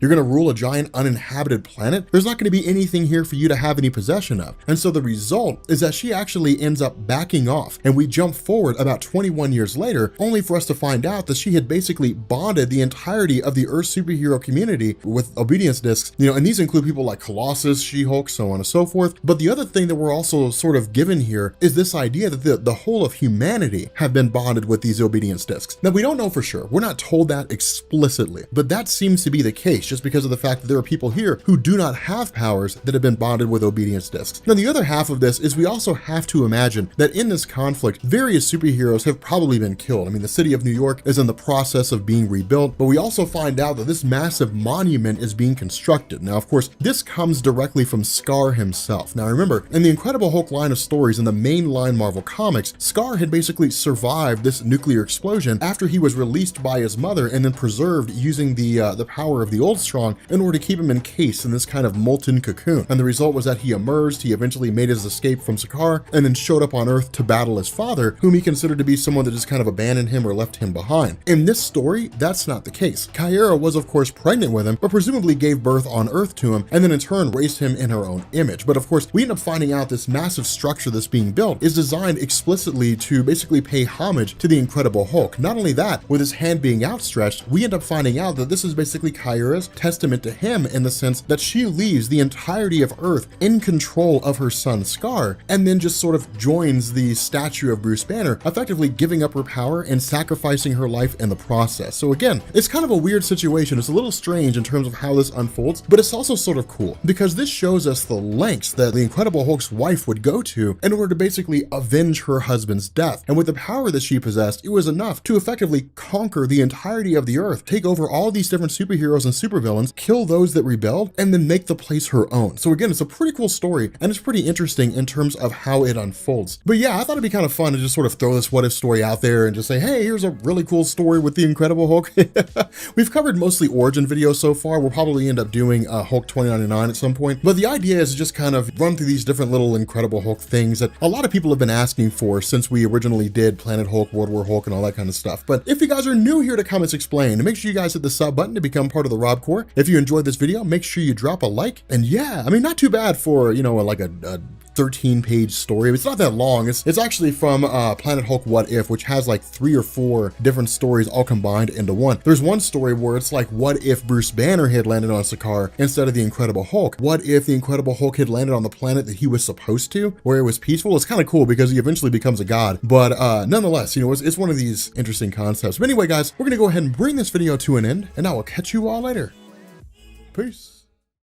So for this week's What If story, I figured we'd do the story of what if the Sentry killed the Marvel Universe. Now, this actually comes out as a what if story as a counterpart to Siege, which is actually issue number 200. It's actually pretty cool. But for those of you guys who don't know, I've done a video on Siege, which you'll find down in the description. But the basis of this was really like the conclusion of everything that had come after Civil War. I mean, we had the Superhuman Registration Act, we had Secret Invasion, we had Dark Reign, where Norman Osborn had replaced Tony Stark as director of S.H.I.E.L.D., S.H.I.E.L.D., and Norman Osborn had looked to basically take over the world. The idea of siege brought all these things to an end. So it saw the disbanding of the Superhuman Registration Act, it saw the defeat of Norman Osborn, it saw the death of Robert Reynolds in the original story, the death of the Sentry. This What If story takes a different approach. So during Dark Reign, Norman Osborn had basically replaced the Avengers with villains, because for a lot of people out there, they knew about the identity of some of the heroes, but they didn't know all of them. And so, for example, Hawkeye was basically replaced with Bullseye. Norman Osborn himself took over the role of Iron Man, operating under the name of Iron Patriot with the Iron Man armor.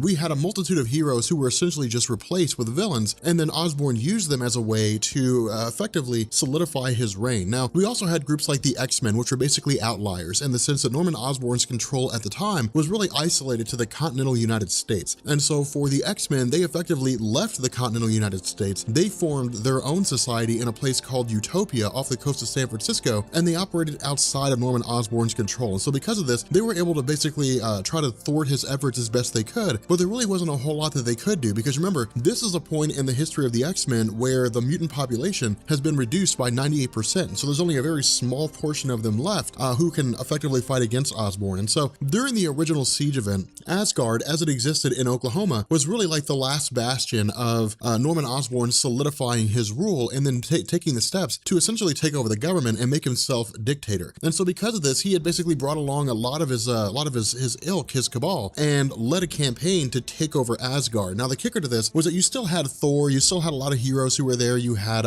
Loki, who was kind of the hidden hand behind it all. But the idea here was that Osborn had gone against the forces of Asgard, and he'd gone against, you know, the Avengers under Captain America when they had realized what was going on, and they basically rallied to the call. And so Norman Osborn was essentially defeated here. In this story, we take a different approach. In the original Siege event, or I guess in the events of Dark Reign, really the events that led up to Siege, Norman Osborn had essentially had the Sentry's wife Lindy killed by Bullseye, and then he had used the emotional state of Robert Reynolds to manipulate him into following the ideologies of Norman Osborn, hence having one of the most powerful beings in existence on his side. With this particular story, instead of fighting Ares, the god of war, on the battlefield during the Siege of Asgard, instead, Robert Reynolds had fought him several days beforehand. And what this meant was that instead of like the original Siege on Asgard story, where Robert Reynolds was basically exhausted after fighting Ares, in this story, he's fully energized. He's lost virtually none of his power. And because of this, he's quite literally a one-man army. I mean, Robert Reynolds goes through, he kills Luke Cage by punching a hole in him. He kills Thor, like he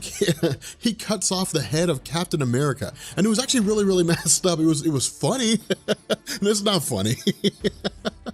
That's not funny that Captain America's head got cut off. That's it is funny because like Spider-Woman Jessica Drew's like, no.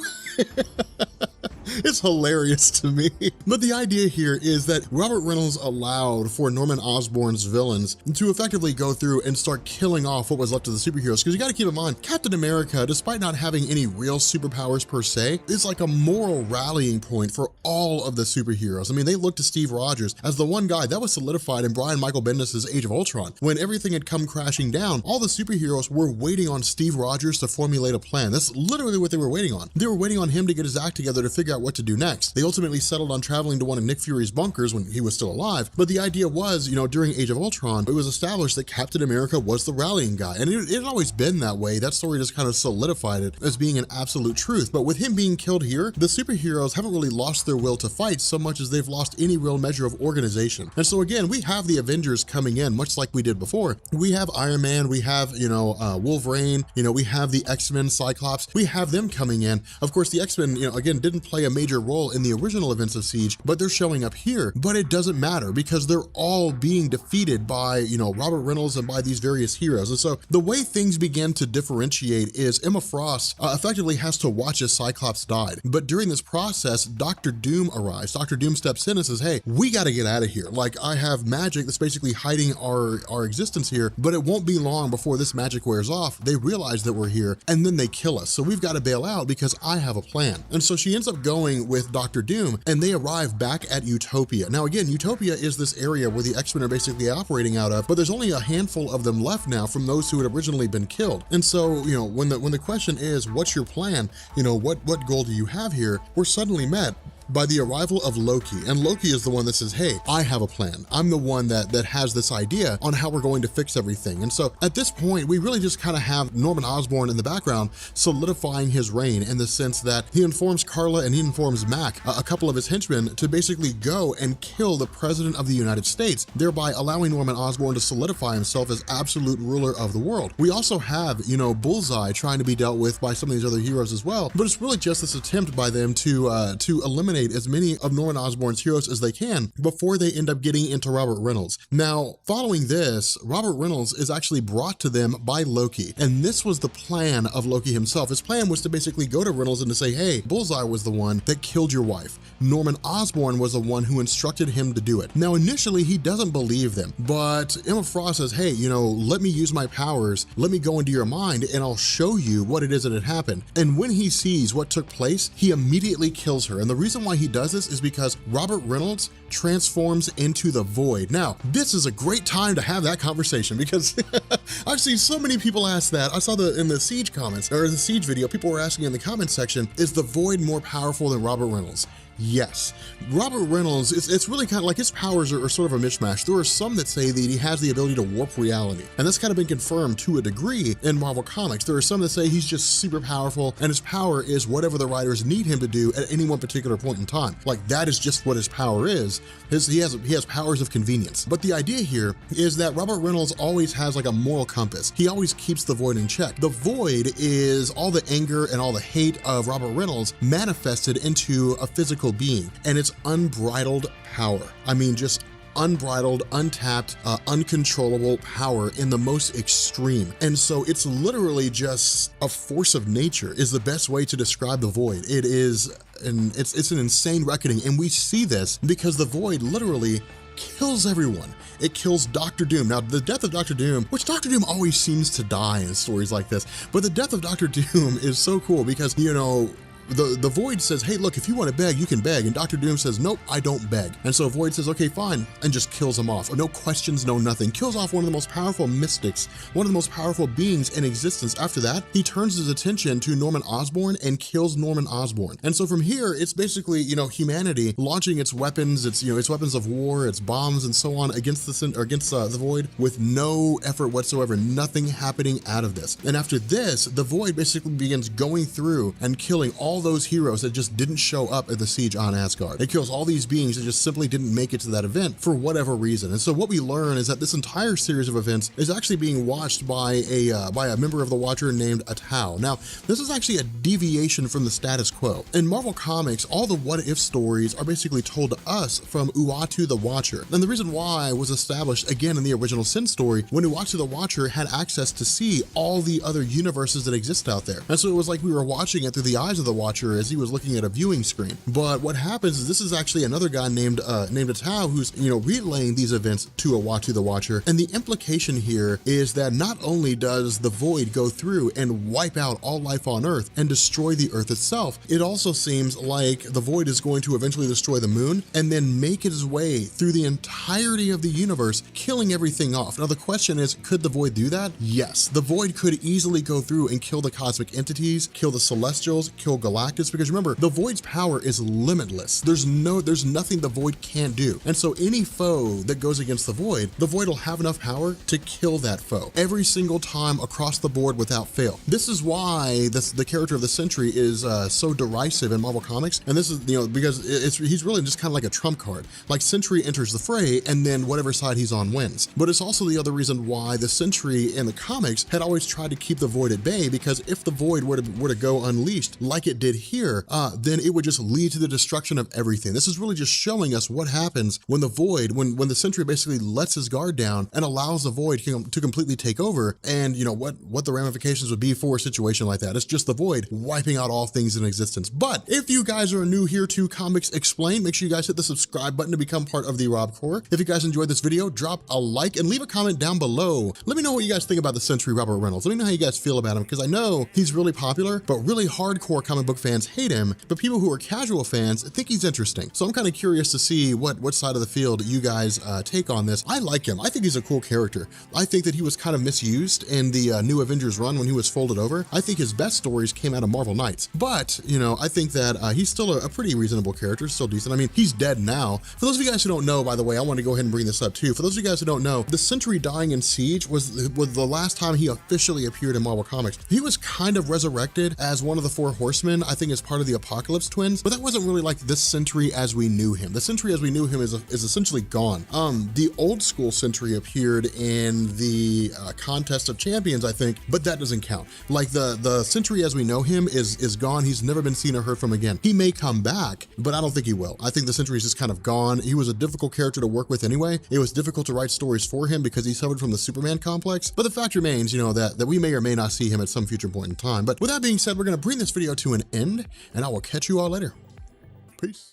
So as we continue our discussion surrounding, you know, Wolverine related content in response to the trailer for Logan having been released, what I want to do here is I want to talk about how Wolverine killed all the supervillains. Now, this actually comes to us as issue 111 of the What If line of stories. Now, for those of you guys who know about What If, bear with me for a second while I run over this for those who don't. If you're coming from DC Comics, the What If line of publications are similar to what you call Elseworlds. The difference here is that Elseworlds are just stories that are out there. They don't usually tie into the existing continuity. The What If stories in Marvel Comics do. So it's like, what if, you know, Wolverine had killed the Incredible Hulk? When the two of them first met, when Wolverine first appeared in Marvel Comics, it was in a battle with the Incredible Hulk. The What If story is based on what if Wolverine had killed the Incredible Hulk in that battle, then how would the conflict turn out, or how would the world turn out? There's stories like, what if Aunt May had died instead of Uncle Ben? There are some really cool stories like that, but they always have their roots in the main continuity. And for those of you guys who are not coming from DC Comics and are just, you know, kind of curious about Marvel in and of itself, the same idea still applies, that Marvel has one straight universe, which is called the Earth 616 continuity, and all the What If stories are just alternate realities that branch off of that. Now, this particular story actually has its roots in Wolverine becoming a Horseman of Apocalypse. Now, the way this worked was that in the mid-1990s, comic books had just been struggling in general, and so the goal was to try to reinvigorate them and keep them interesting. But at the same time, Wolverine had lost his adamantium in a battle with Magneto during the events of Fatal Attractions, which I actually have a video on. But because of this, Wolverine was effectively sent off into the wild, where he became what's called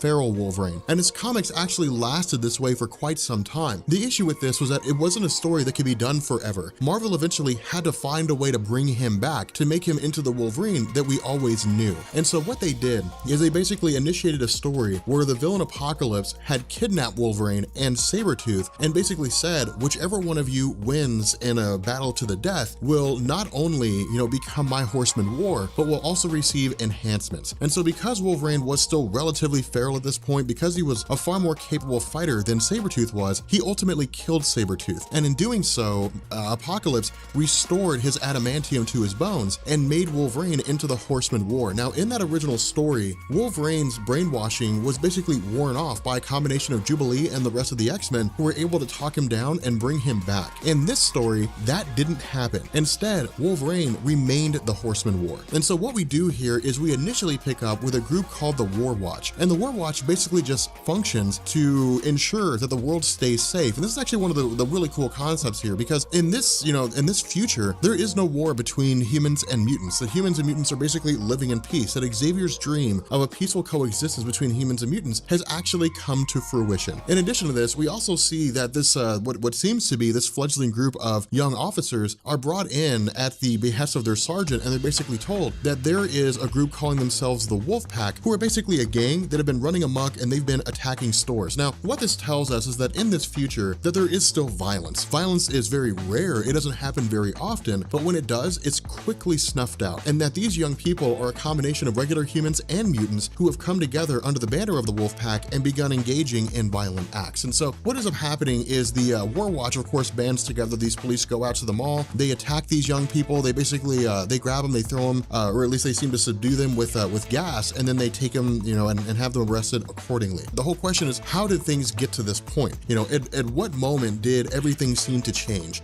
And what we're told, or at least what we're given, is this sort of quick rundown on the history of Wolverine's life. What we know is that before he joined the X-Men, Wolverine was a part of a group called Alpha Flight as part of Canada's Department K, which was Canada's superhero team. The idea was that as part of Alpha Flight, you know, Wolverine served to carry out government actions and so on and so forth, but eventually his journeys brought him to the attention of the X-Men. Not only that, he had of course received his adamantium upgrades by virtue of the Weapon X program, but in light of all of this, when the time came whereby he was made a Horseman of Apocalypse, because the X-Men either didn't come to his aid or didn't arrive fast enough, that immediately after he became the Horseman War, he killed Apocalypse right off the bat. Now, something to point out here is that this is entirely possible. Apocalypse, yes, he has celestial technology, yes, he's wildly powerful, he's one of the most powerful mutants in existence, he can alter his size to virtually anything, but Wolverine having adamantium makes him virtually indestructible. And because there's really no metal that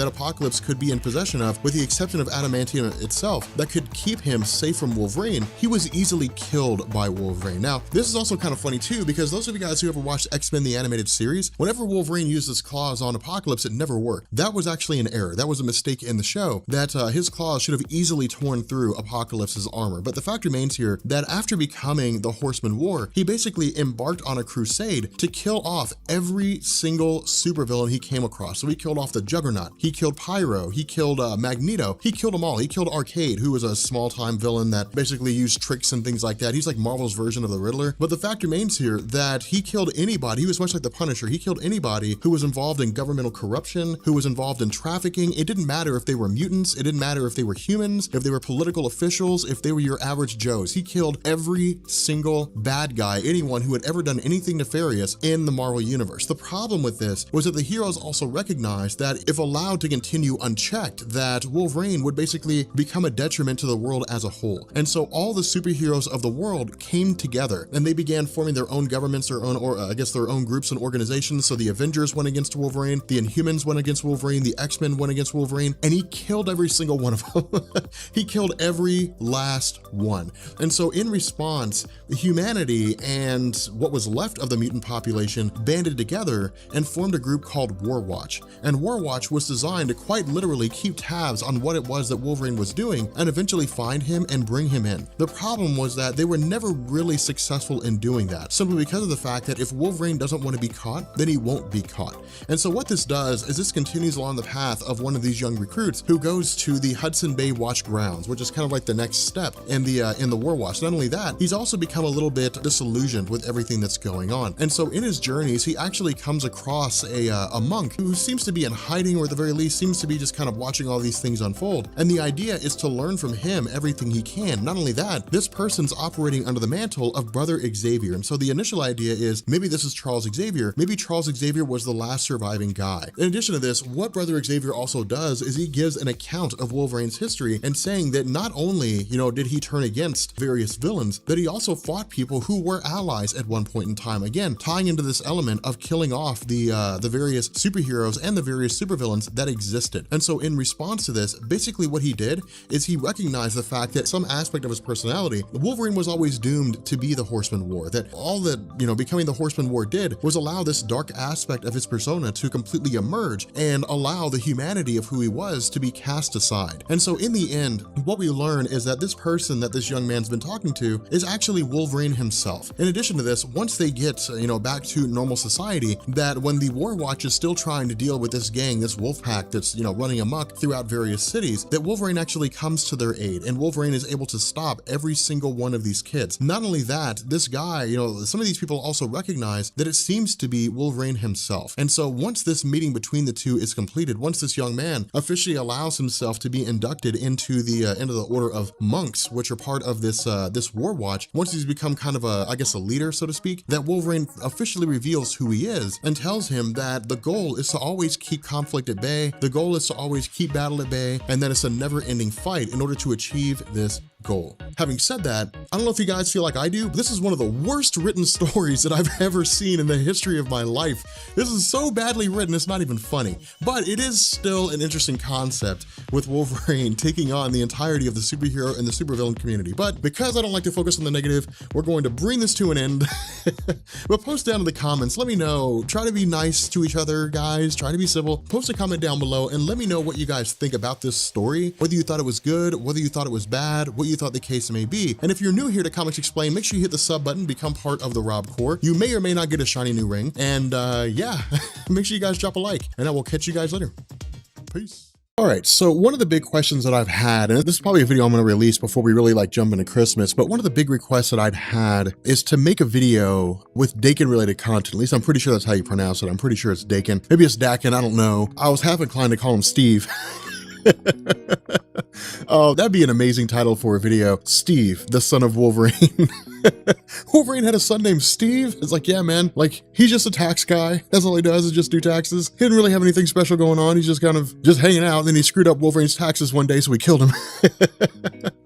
But in any event, I've been getting that request a lot. A lot of people really like the character of Dakin. Now, Dakin, as you guys know him, was really kind of fleshed out in Daniel Way's run of Wolverine Origins, which is like this 50-issue run that just covers like all these missing memories of Wolverine's life, as well as like Original Sin and subsequent stories that came around during that time. But he was originally introduced under Jeff Loeb in Wolverine Volume 3, issue number 54, I think. I'm not going to swear to that, but I'm pretty sure it's the case, somewhere around there, somewhere along those lines. But instead of like jumping into like a whole volume of Wolverine and covering all these things that lead up to the introduction of Dakin, only to turn around and see a flop because nobody really cares, what I instead wanted to do here was basically go through and do the what if story where Wolverine killed his son. Now, what this does is this basically kind of wraps around into the early days of his life, and it turns history on its head a little bit. And what I mean here is this story was written by a guy named Rob Williams. Now, as far as I know, Rob Williams really just kind of delved into independent comics. He really did a lot of indie stuff, and he's only really done like a handful of Marvel comics. And I think right now he's working with DC and Vertigo. But the idea here was that when Dakin's backstory was slowly revealed over the course of a series of publications, it had been established that his birth came by way of a massacre, to be honest. The Winter Soldier, Bucky Barnes, had basically been sent to kill the pregnant wife of Wolverine. He succeeded in doing that while Wolverine was gone, and then Dakin was basically taken from the corpse of his mother and then dropped off at a wealthy family's house. And that was really kind of like the earliest days of Dakin. That's how he kind of grew into that. What this story does is it says that didn't happen. Instead, Wolverine basically came home while Itsu was being attacked. She did die, but then he absolutely slaughtered Bucky Barnes. This is kind of a crazy situation because Rob Williams in his writing, it's kind of weird. I wouldn't say it's continuity errors so much that because this is a what if story, this is not the same set of events. So what I mean here is, for those of you guys who are new to Marvel Comics, what ifs are usually like an alternate reality. DC has Elseworlds, where it's just like, here's a story where like Batman and the Justice League become Green Lanterns, but they're not tied into the main DC continuity. It's not like the Ring of Abin-Sur went to Bruce Wayne instead of Hal Jordan, and that's the continuity. It happens that way, but it's not tied into things. With Marvel's What If, they tied into the main continuity. So they say, well, things progress normally, and then, you know, this event happened. And that seems to be what happens here. But the idea of Wolverine killing Bucky Barnes is kind of a big deal because Wolverine fought alongside Steve Rogers, Captain America in World War II. He fought alongside Bucky Barnes as well. And so he's basically killing an ally that he fought with during World War II. The problem with this is that for Wolverine, it's pretty easy to distance himself from the idea of I'm killing a friend, because this is after the supposed death of Bucky Barnes when he was taken by the Russians and transformed into the assassin known as the Winter Soldier. So because of this, the memories that he had of his former life are essentially gone. Not only that, Bucky Barnes had never really faced an enemy like Wolverine before, and that's prevalent in this story when he's just like, you're not supposed to be here, and he's terrified for his life because Wolverine is a guy that after his claws first popped, you know, after he took off from his family and he basically tried to live a peaceful life, it was one of these things where he just wanted to stay out of the public eye. He was like the Hulk. He just wanted to be left alone. He wanted a peaceful life. But woe betide the poor soul that came along and screwed that up. And that's what happened with Bucky Barnes. He took the wrong contract. And the result is that Wolverine basically decapitates him. Now from here, the tough thing for Logan is that he literally has to cut his wife open and take Dakin out. And that's where things start to differentiate, because in the main stories, and again, I'm not going to get too deep into this on the off chance that this video is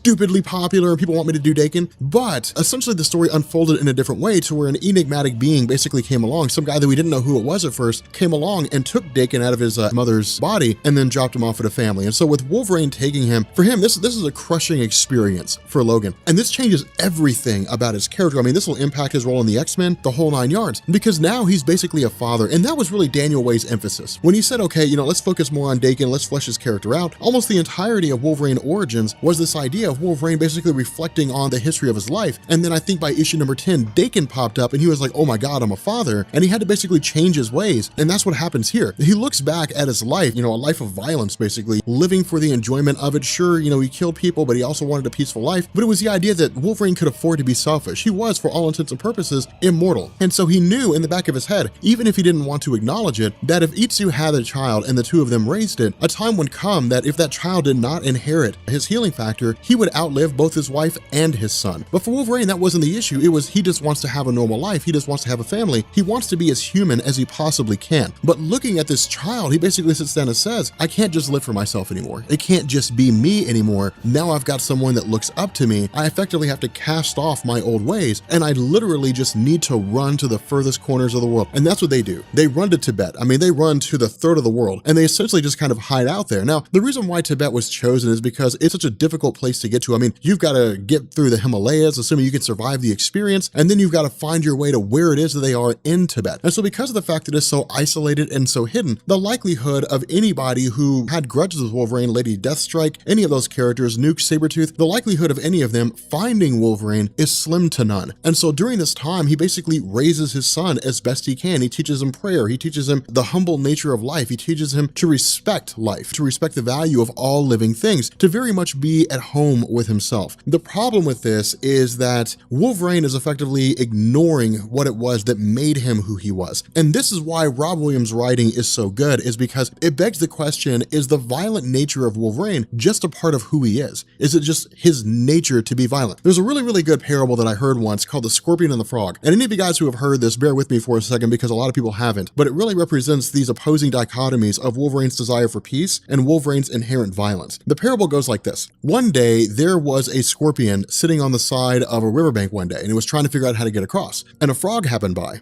And the scorpion said, frog, let me climb on your back and you can set across the river and you can drop me off on the other side. And the frog said, no. If I do that, you'll sting me and I'll drown. And the scorpion said, well, why would I do that? If I did that, then we would both drown. And the frog thought about it for a minute, and the frog said, well, that's a really good point. Yeah, okay, that's cool. So the scorpion climbs on the frog's back, and the frog sets off. Well, halfway across the river, the scorpion's tail rears up and stings the frog. And while the frog's veins are filling up with venom, it looks back at the scorpion and it said, why did you sting me? Now we'll both drown. And the scorpion said, I can't help it. It's in my nature. And that's the crazy thing about the story, is because it's essentially this example where Wolverine's violent nature is who he is. It's a fundamental part of who he is. To ignore that, to try to put it in a box and hide it away in a closet, means that he's not recognizing the warning signs initially that his son may be moving in that direction. Now, by the time he begins to pick these up, it's too late. And the way that we learn that is they're tending to their farm. There's of course a goat that they're going to take care of and so on and so forth. But when Wolverine goes inside, he asks his son, he says, what happened to the goat? And he says, well, it seems like a predator got to it. And that's when Wolverine begins to realize that his son Dakin is moving towards this direction of being such a violent individual, basically following the same path that Wolverine himself followed when he was younger. Now, from here, we transition to the introduction of Charles Xavier. And so this is Rob Williams saying, hey, even if I don't give you a definitive chronology of when these events take place in terms of what's going on in the outside world, here's some measure of how things take place. And so it works out really well because the story's supposed to be isolated. I mean, in truth, this whole first half is supposed to be removed from all the events that are going on. And so we're not supposed to have this tried and true understanding of when this chronology takes place. But when Xavier shows up, of course, Wolverine's like, oh my God, there's somebody here, because his first thoughts flash back to Weapon X, all that kind of good stuff. And so he says, you got to go, get out of here. You got to go. And Charles Xavier essentially offers him a chance to become part of the X-Men. Now, as we know, with regards to the history of the X-Men and my explanation on the X-Men team and so on and so forth, which I need to get back into character and team explanations. But when Charles Xavier showed up, this was after the original X-Men of Iceman and Beast, Archangel, Jean Grey, and Cyclops had been taken prisoner by the living island of Krakoa. And so this is essentially Xavier assembling a new team with Colossus, Nightcrawler, the whole nine yards, in order to rescue the original X-Men team, which is where that X-Men title under Chris Claremont began to grow from. But unlike the main Earth 616 continuity, where Wolverine says, okay, yeah, sure, I'll join that. Instead, he's like, get out of here, go away. I do not not want the outside world interfering. Now, the crazy thing about this is his son, of course, asks him, says, who was that man? What's going on? Wolverine muses to himself. He says, well, maybe I should have told him it's a man from another life. Maybe I should have told him it's a guy from the outside world that leads a school where he wants to raise people that have abilities to make sure their abilities are used adequately. This is really Wolverine with an extreme amount of hubris, because instead of sitting down and saying, well, maybe this guy Charles Xavier knows what he's talking about. Maybe the Xavier School for Gifted Youngsters, maybe that's a place that Dakin needs to go to, because maybe being among his own peers will help him to better understand his own role. If there's a yin and a yang, if he's not around people that don't have healing factors and that don't have advanced combat skills and that don't have claws, then it gives him this sort of false sense of how strong he is. But if he is around people that are just as capable as he is, that could simply just shut down his mind instead of fighting, then it helps him to understand his place, because this is really what Dakin is experiencing right now. Like all teenagers, all of us growing up, we're trying to understand where we reside in this hierarchy of this social food chain. We're trying to figure out if we're alpha males, beta males. We're trying to figure out if we're alpha females, beta females. We're trying to figure out where we stand when it comes to our place in the bigger picture. But Dakin has no real challengers. It's almost like he's a predator in a world of prey. And so because of this, when we pick up 2 years later and he ends up in a monastery, yes, they're formidable in their own right. He's told, by the other kids around there, they're extremely capable in terms of fighting, but Dakin doesn't take any of them seriously because he has claws, because he has a healing factor. He could kill every last one of these guys, no questions asked. He might sustain a few bruises, but his healing factor will take care of all that. And so there's no counterbalance here. There's no one to challenge his superiority. And so it's grown to the point where he has a very superior sense of self. Now, this comes to a head when he begins talking to a woman named Indira. Now, there's another kid that steps up, and this kid, Dorji, I think is how you pronounce it. I'm not sure exactly how to pronounce that right. But he basically says, no, Indira, you do not have to kowtow to this guy. You don't have to do whatever it is that he wants you to do. We'll keep you protected. And so what happens is Dakin challenges this dude. And of course, we end up picking up with this kind of montage where Rob Williams bounces back and forth, where Wolverine takes off for a time and he tells his son, you're not to leave the property, you're to tend the land, do your chores. If I find out you've done anything other, there's going to be hell to pay when I get back. But we also learned that during this fight, really Dakin had beat this kid within an inch of his life. Not only that, he had dished out some severe physical injuries in terms of cuts and so on and so forth. Now, this is Rob Williams unofficially telling us Dakin has the use of his claws, because up until this point, we didn't really know. I mean, we didn't know if those had manifested at all. And it's kind of cool that it happens behind the scenes. It's also kind of interesting the first use of his claws here are in a very violent conflict, at least as far as we know. But because of all this, people are terrified of him. People are horrified of him. And this comes to fruition when, we really have Dakin just kind of hanging out on the side of a mountain. And then Indira comes to see him and says, everybody wants you guys to leave. They're terrified of you. They're horrified of you. They see you as a violent, insane, psychopathic animal, and they're afraid you're going to kill everyone. And so the only way for them to cope with that is to ask you to leave. And so, he initially says, I don't really want to, but in the midst of their discussion, they're suddenly met with the arrival of Sabretooth. Now, again, Sabretooth in this story is just as much a physical as a metaphorical representation of Wolverine's sins coming back to haunt him. And the reason why I say that is because Sabretooth being a physical presence has always been a part of Wolverine's life for as long as he can remember, going back to his time as Team X, so on and so forth. Not only that, Sabretooth is just pure bloodlust. I mean, Sabretooth just loves killing people. He has no real connection with his own humanity, and so he has no real connection with anybody else's humanity. And because of this, of course, the first thing he does is cast Indira aside and send her flying off the side of the mountain to her death. But then he turns and looks to Dakin and says, I'm trying to get Wolverine, but I can smell him on you. I can tell you are his offspring. And so he says the best way to get to him is to get to you. Now, Dakin fights off as best he can, and he's actually pretty impressive here. It's actually pretty cool to see him hold his own to a degree against Sabretooth, but what he's doing is he's basically fighting experience. He's fighting a guy that has a vast amount of experience in all forms of combat. And so try as he might, he's really got nothing against Sabretooth, which of course leads to the return of Wolverine, who steps in. Now, again, this is really kind of a funny situation, but the issue with this is that where Wolverine is successfully able to basically kill Sabretooth, or at least it seems like it here, we basically jump forward a bit to what Dakin was doing. Now, Rob Williams does not give us like this in-depth explanation. Instead, he just kind of fast tracks it all. Then he tells us that,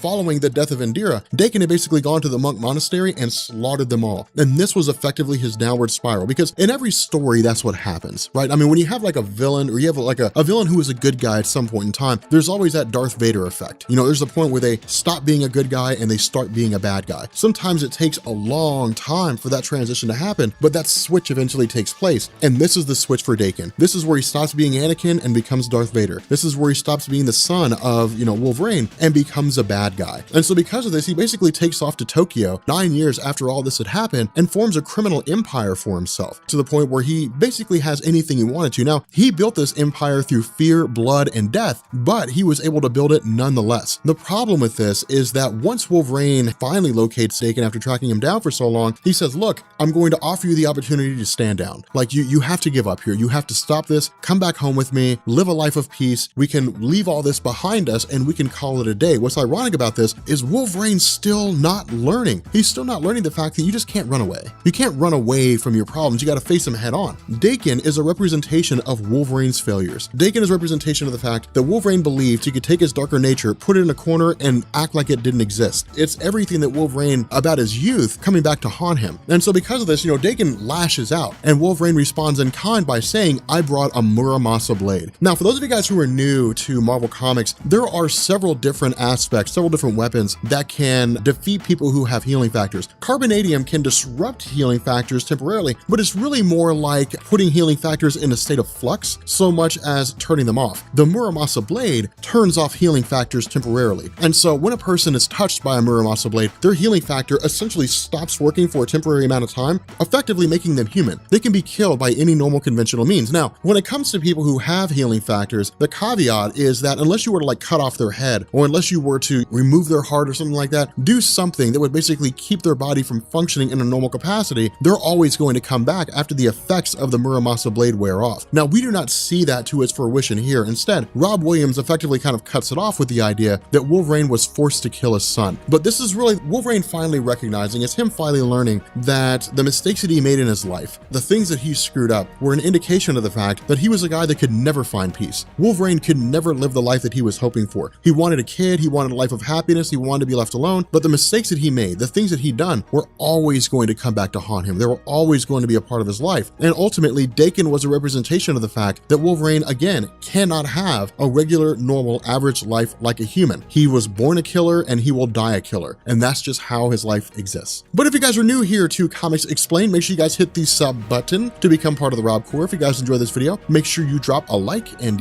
yeah, leave a comment down below. Let me know whether or not you guys are interested in more Daken stuff. And I will catch you all later. Peace.